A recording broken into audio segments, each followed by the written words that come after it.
En 1532, l'Empire ottoman lança une nouvelle campagne. Cette fois, elle devait pénétrer profondément en Europe centrale et effacer Vienne. Après des échecs antérieurs, l'Empire avançait avec une armée immense et des armes lourdes, de l'artillerie, de la cavalerie et des ingénieurs de siège. Tout convergeait vers une seule conviction. Cette fois, Vienne tomberait et le prestige de l'Empire ottoman serait restauré. Cependant, pour que la campagne réussisse, rien ne devait être négligé. Chaque route devait être sécurisée. Chaque poste fortifié sur le trajet devait être liquidé. L'un d'eux était Kőszeg, une petite ville frontalière. Un endroit avec moins de 1000 défenseurs, dont on s'attendait à ce qu'ils se rendent, tout comme beaucoup d'autres avant lui. Personne ne s'attendait à ce qui allait se passer. Au lieu de s'effondrer, Kőszeg résista. Les jours se transformèrent en semaines. Les canons ottomans pilonnaient les murs jour et nuit. Les assauts se succédaient. Ce qui devait être un bref arrêt devint un siège prolongé. Et finalement, la ville qui devait tomber en silence devint l'endroit où l'avancée ottomane s'arrêta et où la campagne qui devait remodeler l'Europe dut prendre fin. En Europe centrale, la paix au début des années 1530 était plus une illusion qu'une réalité. Les combats avaient certes cessé, mais rien n'était résolu. Lorsque l'armée ottomane se retira de Vienne en 1529, l'Europe poussa un soupir de soulagement, mais seulement brièvement. La ville survécut, mais aucun traité ne suivit. Aucun accord sur les frontières ne fut conclu. Aucun équilibre ne fut rétabli. Au lieu de cela, la région resta en tension entre la peur et l'inévitabilité. Du point de vue ottoman, la retraite de Vienne n'était pas une défaite au sens habituel. La météo, la distance et la logistique étaient intervenues, pas un effondrement de la puissance ottomane. L'armée avait prouvé qu'elle pouvait atteindre Vienne. Il restait seulement à savoir si elle pouvait finir ce qu'elle avait commencé. Dans les années suivantes, la Hongrie resta fragmentée. Des rivaux revendiquaient le pouvoir. Les forteresses changeaient de main. La loyauté dépendait de la proximité, de la pression et de la survie. Pour les Ottomans, cette instabilité n'était pas un obstacle. C'était un défi. Une frontière divisée signifiait l'absence d'une résistance unifiée. Et l'absence d'une résistance unifiée signifiait une opportunité. Pour Soliman le Magnifique, il ne pouvait être permis que cette incertitude devienne un état permanent. Un empire bâti sur la dynamique ne peut se permettre des fronts non résolus. Laisser Vienne sans confrontation année après année signifiait risquer qu'un échec temporaire ne se transforme en symbole de possibilités limitées. Le timing était tout aussi important. À travers l'Europe, la défense s'adaptait lentement. Les fortifications s'amélioraient. Des alliances se formaient, bien qu'imparfaitement. Chaque année de retard jouait contre la supériorité ottomane. Ce qui devait être fait devait l'être avant que la résistance ne s'organise pleinement. En 1532, la décision n'était plus théorique. La nouvelle avancée n'était pas conçue comme un pari irréfléchi, ni comme une simple répétition de 1529.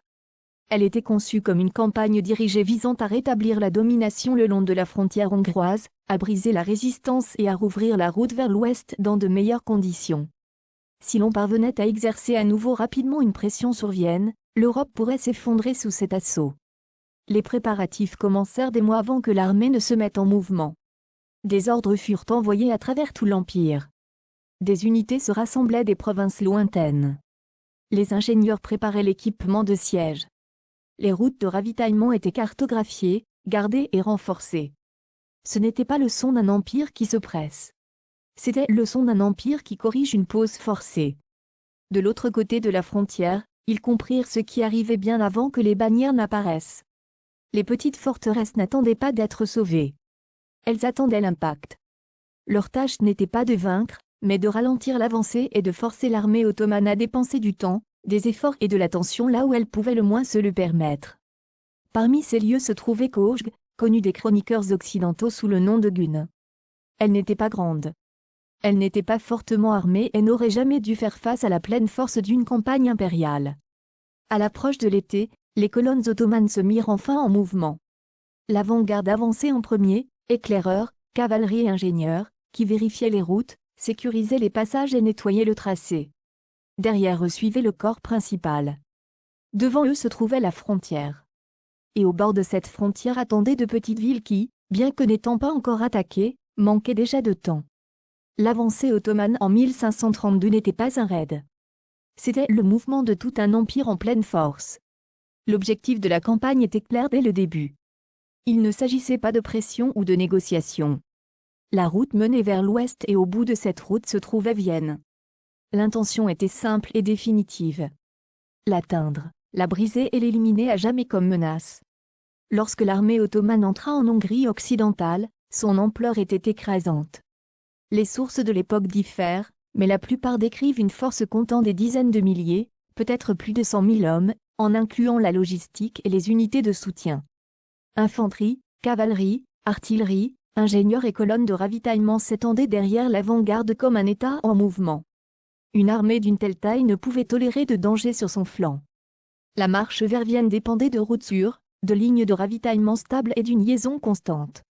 Laisser derrière soi une ville fortifiée, surtout près des frontières, signifiait s'exposer à des raids, à des perturbations logistiques et à une pression sur l'arrière. Même une petite garnison, si elle était ignorée, pouvait plus tard ralentir toute la campagne dans des conditions bien pires. Pour une campagne basée sur la vitesse et la dynamique, un tel risque était inacceptable. La route devait être dégagée. Et sur cette route se trouvait Kauchg. Lorsque l'avant-garde ottomane arriva dans la région début août, sa tâche était simple. Les éclaireurs partirent en avant. La cavalerie sécurisa le terrain environnant. Les ingénieurs commencèrent les mesures. De l'extérieur, la forteresse ne semblait pas impressionnante. Une petite ville, des murs modestes, pas d'artillerie lourde visible. Contre une armée impériale de cette taille, cela semblait être un problème pouvant être résolu rapidement. À l'intérieur de Kauchg, cependant, les chiffres racontaient une autre histoire. Toute la force défensive n'était composée que de 7 à 800 hommes, y compris des soldats et des bourgeois armés. Le commandement appartenait à Nicolas Jurichik, un officier professionnel endurci par les guerres frontalières, qui était pleinement conscient de sa situation. Il n'y avait pas de réserve, pas d'armée de secours attendant à proximité. Quoi qu'il dût arriver ici, ce sont les gens qui étaient déjà derrière les murs qui devaient en décider. Jurichik comprit immédiatement le déséquilibre des forces. Il comprenait aussi ce qui était en jeu. Chaque jour que Kauchg tiendrait signifiait un jour de plus pour la préparation de Vienne. Si Kauchg se rendait, la route vers l'Europe centrale resterait ouverte. La décision était donc inévitable. Kauchg allait se battre. Jurichik ne se préparait pas à une bataille décisive.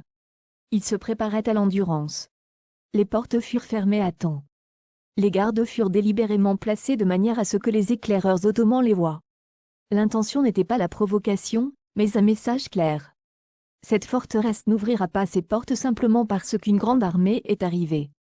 À l'intérieur des murs, les préparatifs étaient calmes et pratiques.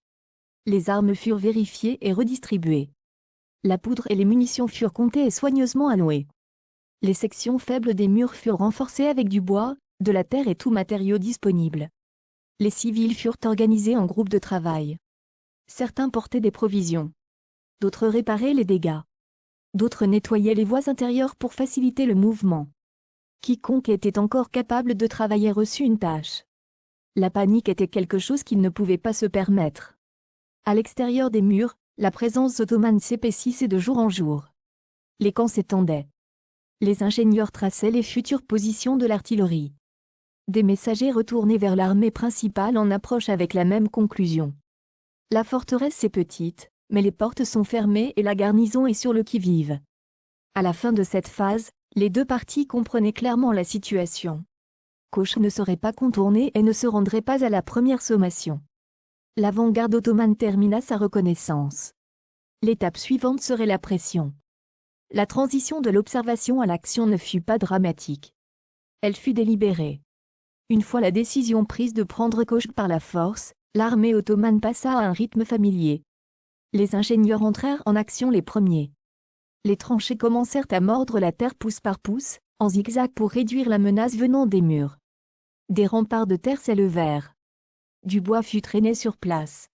Le siège était construit, pas précipité. Puis l'artillerie arriva. Les canons ottomans furent déployés méthodiquement, non pour les faits, mais pour exercer une pression. Les premiers tirs furent mesurés. Ils testaient les murs, cherchaient les points faibles et envoyaient un message clair à la forteresse. Ce ne sera pas un affrontement bref. À l'intérieur des murs, les défenseurs ressentirent le changement immédiatement. La pierre tremblait. De la poussière tombait des plafonds. Le son lui-même était épuisant. Nicolas Juricik comprenait que la phase précoce d'un siège est souvent la plus dangereuse, non pas à cause de la destruction, mais à cause de la peur. Si le moral s'effondrait tôt, les murs n'auraient pas d'importance, c'est pourquoi il gardait ses hommes concentrés. Le tir de riposte était contrôlé et limité. Les munitions étaient trop rares pour être gaspillées juste pour le bruit. Lorsque les unités ottomanes s'approchèrent des murs, les défenseurs réagirent vivement. Tirs de mousquet, carreaux d'arbalète et pierres tombant d'en haut. Non pas pour gagner du terrain, mais pour le refuser à l'ennemi. Les Ottomans lancèrent peu après les premières sondes directes. De petits groupes d'assaut avançaient avec des échelles, testaient les réactions et cherchaient une hésitation. À chaque tentative, ils rencontrèrent une résistance. Les échelles étaient repoussées. Des hommes tombaient. Les attaques ne devaient pas encore briser la forteresse, mais elles révélèrent quelque chose d'inattendu. La garnison était toujours organisée, disciplinée et combattait toujours. Les jours passaient. Le bombardement continuait. Des parties des murs se fissuraient, mais ne s'effondraient pas. Des incendies éclataient, que les civils travaillant aux côtés des soldats éteignaient. Les hommes blessés étaient retirés et remplacés par d'autres qui étaient restés éveillés trop longtemps. Pour les défenseurs, chaque jour survécu donnait l'impression de temps emprunté. Pour les assiégeants, chaque jour passé ici donnait l'impression de temps perdu. Il n'y avait jamais de doute sur le déséquilibre numérique. L'armée ottomane pouvait faire tourner les unités, absorber les pertes et continuer. Koch ne le pouvait pas. Chaque perte affaiblissait une ligne déjà mince. Chaque heure érodait les forces, mais la forteresse ne tombait pas. À la mi-août, la frustration s'infiltrait dans le camp ottoman. Ce qui devait durer des jours selon les attentes s'étirait en semaines. Les provisions étaient consommées, le temps propice à la campagne s'écoulait et l'objectif principal, Vienne, restait intact devant eux. Koch devint plus qu'un simple objectif. Elle devint un problème. Chaque attaque ratée forçait de nouveaux calculs. Plus de canons, plus de pression, plus de temps, et le temps était précisément la ressource que la campagne pouvait le moins se permettre de perdre. À l'intérieur de la forteresse, la situation était désespérée, mais claire. Aucune aide n'arrivait. Les murs ne se renforçaient pas miraculeusement. Il n'y avait pas de point de bascule autre que l'endurance. Alors que les combats s'éternisaient, une vérité s'imposa aux deux camps. Il ne s'agissait plus d'une petite ville. Il s'agissait de savoir si la dynamique de l'avancée pouvait être arrêtée par des hommes qui n'avaient plus rien à offrir que le refus. À la fin du mois d'août, le siège atteignit un point avec lequel le commandement ottoman n'avait pas compté. Koch tenait toujours. Les murs étaient endommagés. Des sections entières étaient fissurées. Les défenseurs étaient épuisés et manquaient de provisions. Cependant, la forteresse ne s'était pas effondrée. Et ce fait en lui-même commença à remodeler toute la campagne. Pour une armée d'échelle impériale, le temps n'était jamais neutre. Chaque jour supplémentaire consommait nourriture, fourrage et force. Chaque retard rétrécissait la fenêtre temporelle avant que la météo et la distance ne se transforment d'obstacle en ennemi. Le camp ottoman commença à ressentir cette pression. Le feu d'artillerie s'intensifia. Les canons furent déplacés pour se concentrer sur les sections affaiblies des murs. Les groupes d'assaut furent poussés en avant avec plus d'urgence, non pas parce que le succès était garanti, mais parce que la patience s'épuisait. À l'intérieur de la forteresse, la situation était sombre. Nicolas Juricik savait que la limite des possibilités approchait. Les munitions étaient rares. De nombreux défenseurs étaient blessés, certains combattaient malgré une douleur qui ne disparaissait plus avec le repos. Les civils réparaient constamment les dégâts sous le feu, apportaient de l'eau et des provisions à travers la fumée et les décombres. Il ne restait aucune illusion. Si les murs cédaient complètement, la défense prendrait fin rapidement. Pourtant, la forteresse refusait toujours aux Ottomans une victoire nette. Ce fut le moment où le siège cessa d'être un problème local pour devenir un problème stratégique. L'objectif principal de la campagne, Vienne, restait intact. Chaque jour passé à Koch était un jour où l'on n'avançait pas vers l'ouest. Les rapports remontaient la chaîne de commandement. Les calculs changeaient. La campagne, qui avait commencé avec certitude, faisait maintenant face à une réalité désagréable. Même si Koch tombait demain, le mal était déjà fait. Le calendrier s'était décalé. L'élan de l'avancée s'était ralenti. Les options se rétrécissaient. Pour Soliman le Magnifique, la décision n'était plus une question de fierté ou de punition. il s'agissait de risques. Continuer l'avancée tard dans la saison contre une Vienne plus vigilante et mieux préparée entraînait des conséquences bien plus grandes que la perte de temps jusqu'à présent. Le siège continuait, mais sa signification avait changé. Cauche ne faisait plus que résister. Elle forçait un choix. Et à la guerre, forcer un ennemi puissant à choisir, surtout sous pression, peut signifier plus que n'importe quelle brèche dans les murs. Dans les derniers jours d'août, le commandement ottoman fut contraint de faire face à une réalité qu'il n'était plus possible d'ignorer. Cauche avait consommé beaucoup plus de temps que prévu. Les provisions étaient brûlées à un rythme insoutenable. Les saisons changeaient et chaque kilomètre vers l'ouest apportait désormais un risque croissant. La forteresse résistait toujours. Mais plus important encore, la campagne elle-même perdait sa cohérence. Continuer à avancer signifiait s'approcher de Vienne tard dans la saison, faire face à une défense plus forte avec une logistique tendue et sans marge d'erreur. La victoire décisive n'était plus assurée. Il ne restait que le danger de s'enliser dans un combat prolongé, ou pire encore, et ainsi la pression commença à se relâcher. Le feu d'artillerie ralentit. Les attaques furent moins fréquentes. Les unités commencèrent à se déplacer, non pas vers l'avant, mais sur les côtés et vers l'arrière. Les camps furent réorganisés. L'équipement fut préparé pour le déplacement, pas pour l'attaque. À ce stade, le commandement ottoman prit une décision stratégique. Le siège sera terminé. L'armée se retirera de Cauche. L'ordre ne fut pas annoncé publiquement. Aucun signal de victoire ou de défaite n'apparut. Le retrait se déroula étape par étape, soigneusement contrôlé. L'artillerie fut retirée en premier. Les camps les plus proches furent démontés. Les unités avancées commencèrent à quitter les positions qu'elles tenaient depuis des semaines. À ce moment-là, les combats étaient effectivement terminés. Bien que les défenseurs à l'intérieur de la forteresse ne pussent pas encore en être sûrs, Nicolas Juricek ne célébra pas. Il n'ouvrit pas les portes. Il attendit.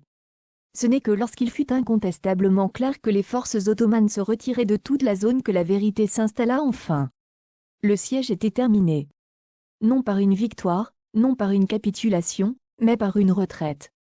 Les défenseurs avaient survécu. Ils sortirent dans une ville marquée par des semaines de feu et d'épuisement. Les murs étaient endommagés. Les maisons gisaient en ruine. Il y avait des blessés partout. Il n'y avait aucune illusion de triomphe au sens habituel.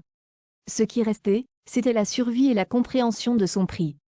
À l'extérieur de Cauche, l'armée ottomane continua sa route et redirigea sa force ailleurs. La route vers Vienne était fermée pour cette année-là. La grande confrontation que l'Europe craignait n'eut pas lieu. Non pas parce que l'Empire manquait de puissance, mais parce que le temps était écoulé. Dans le cas de Cauche, il ne s'est jamais agi de vaincre une armée de 100 000 hommes. Il s'agissait de forcer cette armée à s'arrêter, à réfléchir et à choisir. Et finalement, ce choix a remodelé toute la campagne. Cauche n'a pas mis fin à la guerre. Elle a accompli quelque chose de plus silencieux et de plus durable. La lutte ottomano-habsbourgeoise s'est poursuivie pendant des décennies. Les armées ont marché à nouveau. Des villes sont tombées. Les frontières se sont déplacées d'avant en arrière. Mais après 1532, une vérité fut fermement établie. Même les campagnes les plus fortes pouvaient être perturbées par des lieux qui refusaient de disparaître selon le plan. Cauche est devenue un point de référence non pas pour la destruction, mais pour l'obstination. Elle a montré comment le temps lui-même peut devenir une arme. Non pas par le génie ou la force écrasante, mais par la discipline, la patience et le refus d'abandonner trop tôt. Aucune parade n'attendait Nicolas Juricek et les gens qui se tenaient à ses côtés. Il ne restait que le souvenir transmis, enregistré et préservé. À Cauche, la sonnerie quotidienne de la cloche devint plus tard un symbole non pas de victoire, mais de survie. Et c'est précisément pourquoi ce siège a encore son importance. Non pas parce qu'un empire a été vaincu, mais parce qu'un empire a été retardé. L'histoire célèbre souvent le moment où les murs tombent. Cauche nous rappelle que l'histoire bascule parfois au moment où les murs tiennent bon. Et en 1532, ce moment a suffi.